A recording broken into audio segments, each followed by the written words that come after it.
that helps low-income first-generation students of color. But more importantly, today, I get a chance to interview someone who is a very big deal and a longtime friend of the UIA, and that is President Michael Sorrell.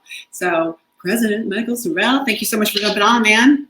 Hello, Bridget Burns. It's a pleasure to be here with you today. I know, I'm like very serious. No, it's just like when we FaceTime and complain about something. So, so I wanted to first, for those of you who don't, for the 4 people on the internet in higher ed who don't know who Michael Sorrell is, he is the president of Paul Quinn College, which is a dynamic and innovative space located in Dallas, Texas. He is also one of the top world leaders from 2018, according to Fortune magazine. So he's like a pretty big deal. Just a mild-mannered college president. That's it. Yes, and those are perfect talking points, and we're very on brand right now. So can you talk, for those of folks who don't know, can you explain to just a layperson what is unique about Paul Quinn in just like a minute or so? Sure. Well, what's unique about Paul Quinn is we believe that institutions of higher education should turn themselves outward and address the needs of the communities they serve. Or as we like to say, we think they should address the needs of the day, not just the needs that people pay for, right? Our students come from, our institution comes from a place where we have to engage in every aspect of the lives of the students we serve. So we are having an organic farm because we're in a food desert. We engaged in sustainability because we're 2 miles from a garbage dump. We have developed a new model of higher education because our students come from Pell Grant backgrounds where they don't have access to the same type of employment opportunities, and they can't, frankly, spend the rest of their lives paying off debt. So we are an activist educational institution. That's probably the simplest way of saying it. All right, well, good. And you said earlier when I was asking you where you were, you said you were on the farm? Yes. So I am. We turned our football field into an organic farm in response to the fact that we were in a food desert. For a long time, this community was actually closer to the city's garbage dump than it was a grocery store. And that just should never be people's story in America. So we terminated our football program and transformed our football field into an organic farm. It's now up to 4+ acres. We have a 3,000 square foot greenhouse. We have chickens. We have bees. It has turned into something entirely different. And the city got tired of us talking about this and about these things being the reality. And a couple of years ago, I built a grocery store in our neighborhood. So we can honestly say that we contributed to the end of a food desert, which is pretty cool. Awesome. Well, I'm so delighted to get a chance to elevate the work going on at Paul Quinn and your leadership in particular, because you also have been a critical national voice in terms of elevating the needs of low-income students, of students of color, of first-generation students, and just reimagining the institution through their experience. So I'm just a big fan. Obviously, we gave you an award. You know that. Well, I'm a big fan of yours, so it's a mutual admiration society. So we are partners in something called the Gates Foundation Scaling Partners, where we work with all kinds of other folks who are Gates grantees to try and identify what else in the field needs to happen and where is their alignment, where is their opportunity. Has there been anything in particular that has struck you as an opportunity as a result of our conversations in the Scaling Partners? Well, one of the things that has been fascinating to me is just this idea of how hard it is for people to really wrap their minds around scaling, and really about innovation. And I know you and I have talked about this a lot because you and I come from the school of thought that you see a problem, you go fix it, right? And you don't have to spend forever going to fix it. And what's really encouraging about the people in the room with the Gates Foundation is there are people there who really sincerely and passionately are interested in solving problems. But I think what's great about having so many different kinds of voices, including voices like mine in the room, is I'm just really impatient about how you solve the problem, right? Like, we talk about this all the time at Paul Quinn. We don't spend a ton of time in committee meetings talking about solving problems. We identify a problem, we go try and solve it. And if we mess up, we just iterate and solve something different. So I appreciate being in the room with the folks from the Gates Foundation because they're people I would never otherwise have never met. And I hope that my style and problem solving rubs off on them as much as just I'm enjoying being in a room with them. I love it. So what I want to know is you and I had a conversation a while back when we were talking about a president who was under crisis and who was really in the midst of it. And something I didn't know about you is that you used to be a crisis manager, correct? Yeah. Okay. So fascinating. So can you give a little bit of wisdom to the field about, based on your experience, watching institutions manage crisis and how these leaders interact with it? What do you see from your past that you wish that higher ed understood now? Well, I mean, the very first step in a crisis is acknowledging that you are in a crisis, is being capable of recognizing what a crisis looks like. Here's a news flash for you. All of higher ed is in a crisis, with the exception of maybe 25 schools who have endowments large enough to buffer them from fully understanding that they too are in a crisis, right? But the rest of us are in a crisis because, frankly, society no longer trusts us explicitly, right? There was a time where people just believed, well, if I send my kid to school and they get into the best school, and no matter how much they borrow, their lives are going to be magically better. And that's not how it works. First of all, not everyone who goes graduates. Secondly, those you can go, you can graduate, and then look up and realize that you are in a financial situation that doesn't allow you to do any of the things that you may have wanted to do.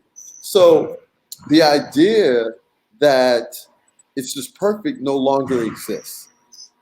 That's also run into the fact that we live in a society where poverty is real, right? 40 plus million people are living in poverty. The entire southern rung of our country, when it comes to students in public K-12 education, the majority of those students in those states are living in low-income communities and families. So poverty is now, the educational system in the United States is now defined by poverty, whether we want to acknowledge that or not.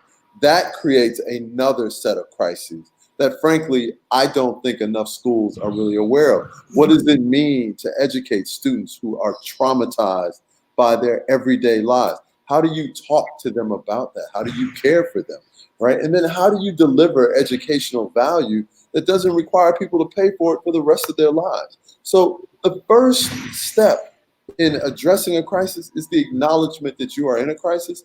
And far too many people don't want to acknowledge that. They just look at it and say, you know what? The average presidential age now is what, 55, 60 years old? I think it's higher than that. All right. So the average age of a college president now trends towards retirement age for everybody else's professions. So think about it from this perspective.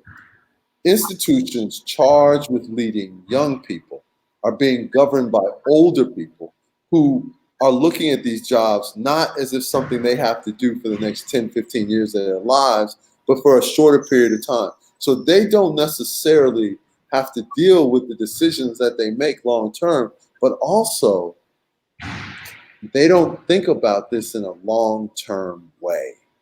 And I just think that's a mistake. I became a college president at 40. And, you know, I'm trending up now in age due to longevity.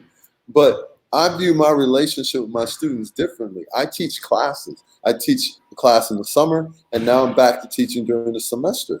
And it's so important because I am being reverse mentored by my students, right? Like I am teaching them, but they are teaching me as well.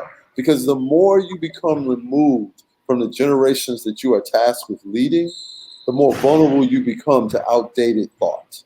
And once you become an outdated leader, you now are in your own version of a crisis. So there are ways to act to avoid crises, but typically those involve you being able to sit back on your ego and trust that just because you acknowledge that you don't know everything doesn't mean that you aren't effective.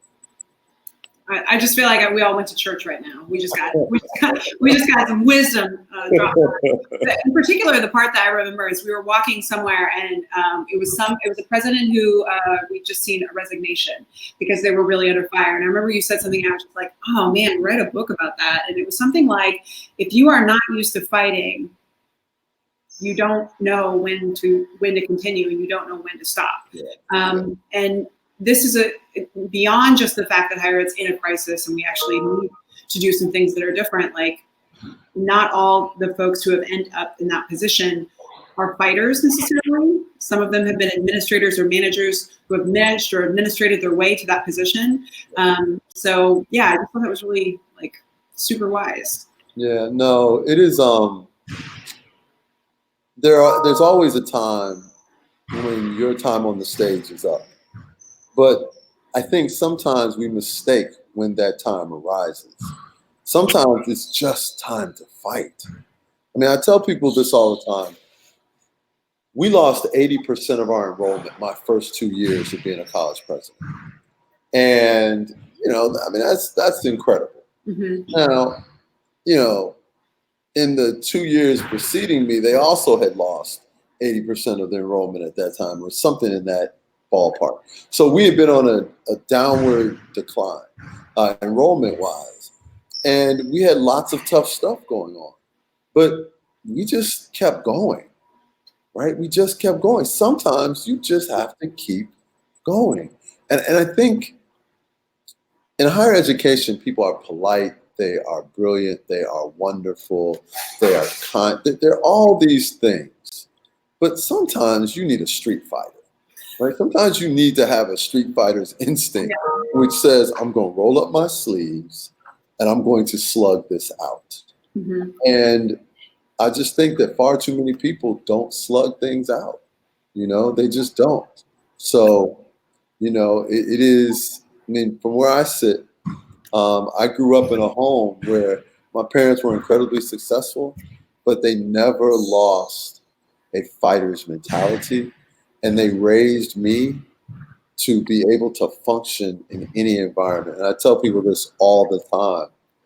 I have been blessed to have gone to the best schools in the country. And I remember when I started getting into these type of places, my dad pulled me aside and he said, I am so incredibly proud of you. He said, and I'm proud that your brains get you into the schools that my money can pay for. Right? And my dad never went to college. Okay, he grew up in a single parent home in New Orleans. So my father is a lot of the students that I educate right now. And my dad said, he says, listen, there's something I want you to never forget. He said, life is a street hustle. Figure out the hustle and you figure out what you are dealing with. And once you figure out the hustle, then you learn the fight that you are in. He said, but never lose your ability to fight.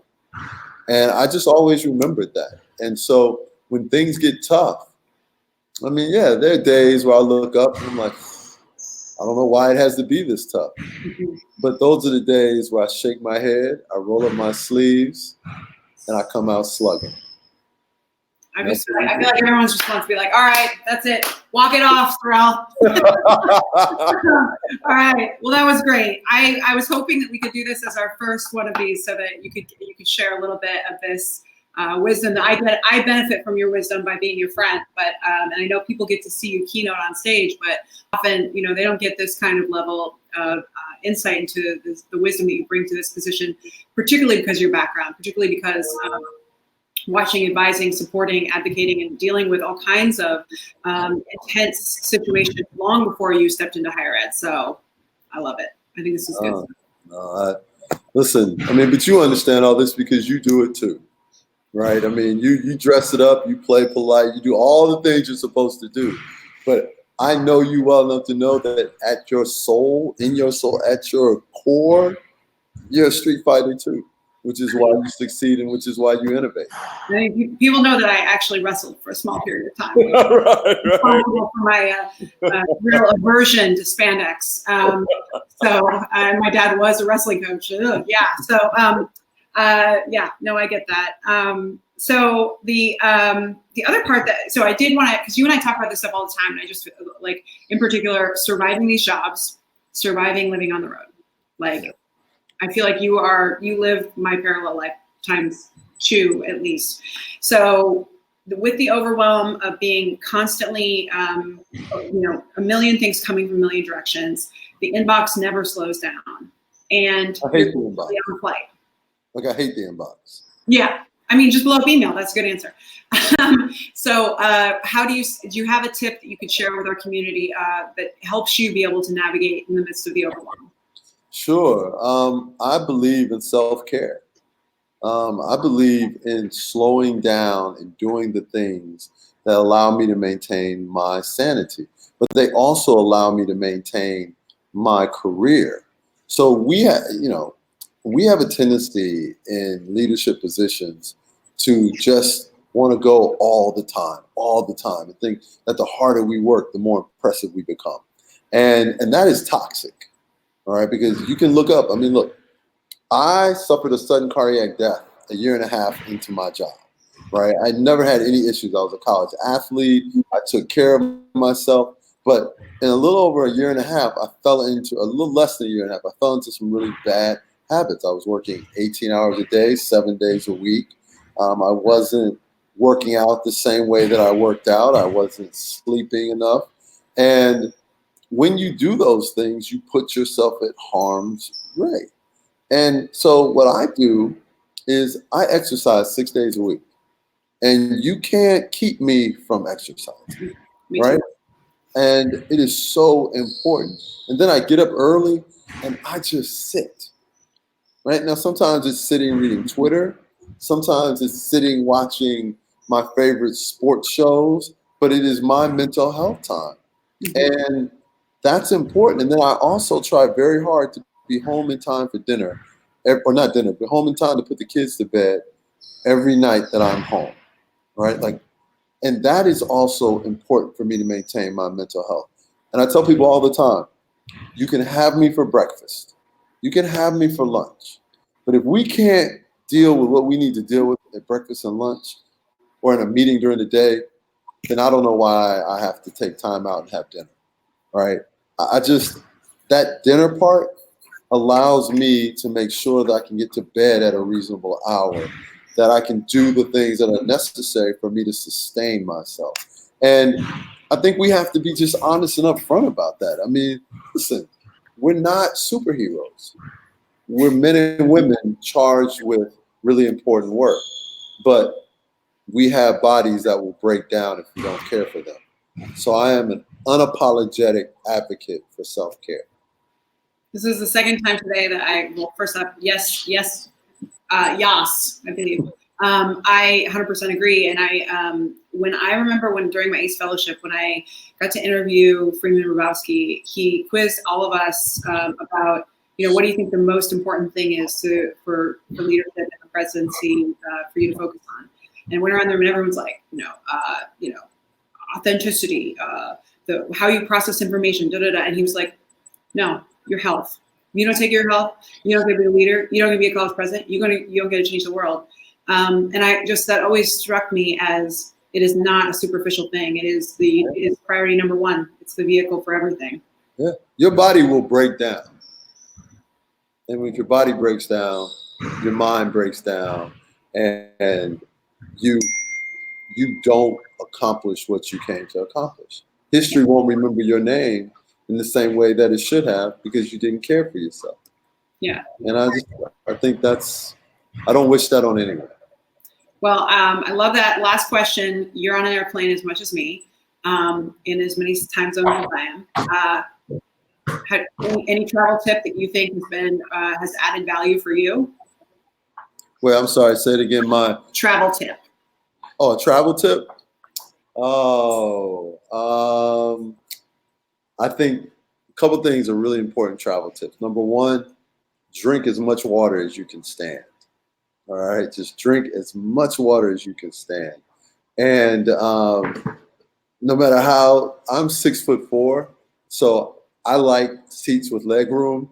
So find your way to an aisle seat or an extra legroom seat as much as you can, because if you travel a lot, the little things you can do to reduce the wear and tear on your body will be all worth it. 100%. I'm an aisle person too, man. I can't believe for the first few years I thought that the window was good because I could like not be disturbed. But once you read up on deep vein thrombosis, I'm like obsessed with compression socks and getting up every hour, like super annoying. But yes, that's great. Okay, so thank you, President Michael Sorrell, for giving some wisdom to all of us today. Super appreciate it, and we will have to do this again, and hopefully in another part of Paul Quinn, so you can kind of show us around. Absolutely. All right. In fact, I'll show you our "We Over Me" sign. I don't know. Let me see if I can get this. I can see it. Yes. It is. This is very on brand for you to have picked that back up. All right. Well, awesome. thank you, and you take care. All right. I'll see you later. Bye-bye. Bye.